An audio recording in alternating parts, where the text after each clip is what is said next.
En vérité, je vous le dis, un chrétien sincère, c'est que souvent ça peut être compliqué. Un chrétien sincère et sérieux, c'est que souvent il peut rencontrer des épreuves. Le Seigneur nous l'a dit depuis le temps de Jean-Baptiste, le royaume des cieux a battu en plus violent. C'est insensé de penser que nous n'aurons pas de combat. C'est insensé de penser que nous n'aurons pas d'adversité. Mais ce qui est sûr et ce qui est certain, c'est que nous serons victorieux avec le Christ. Parce que Christ en nous, l'espérance de la gloire. Je ne sais pas où je serai attaqué, mais je sais qu'en Christ, quand je serai attaqué, j'aurai la victoire. Le problème aujourd'hui avec nous, c'est que nous sommes beaucoup dans des débats, dans des émotions, mais nous n'avons pas de relation véritable avec le Seigneur.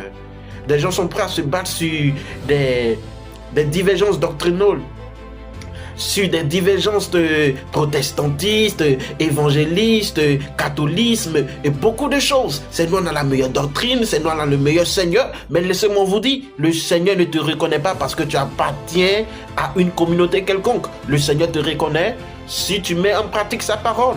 Jean 13, verset 17. Vous êtes heureux si vous savez ces choses, pourvu que vous les mettiez en pratique. Le problème que j'ai avec beaucoup d'hommes, c'est qu'on aime se lamenter, on aime s'apitoyer sur notre sort et on aime se projeter sur les autres. Tu vas jamais voir quelqu'un vivre une situation et se mettre en cause. Tant que tu ne te mets pas en cause, tu vas toujours retomber. David dit, dans Psaume 37, le verset 25, il dit « Depuis que je suis né, j'ai été jeune, j'ai grandi, et je n'ai jamais vu le juste mendier son pain, ni sa postérité abandonnée par le Seigneur. » Tu ne pourras pas être abandonné par le Seigneur si tu marches dans la droite et dans la justice de Dieu. Et ce Psaume 37, j'aime bien comment il commence. David va nous dire « Pratique le bien, éloigne-toi des hommes méchants. Demeure dans la justice. » Et nous qui implorons le Seigneur tous les jours, qui disons « Seigneur, tu m'as abandonné. Seigneur, tu m'as laissé. Seigneur, tu ne regardes plus à moi. » Est-ce que souvent nous nous posons la question? Est-ce que la main de Dieu n'est pas devenue courte parce que je suis sur le mauvais chemin ou je suis dans la mauvaise chose?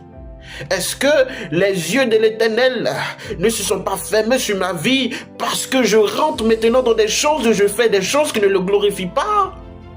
Dieu est amour, mais Dieu est juste. Voici pourquoi il a dit dans Ésaïe 59, « Non, ma main n'est pas courte pour vous bénir, ni mes oreilles dures à vous entendre. » Dieu nous attend, mais il est capable d'agir là où tu l'envoies. Dieu ne peut pas aller agir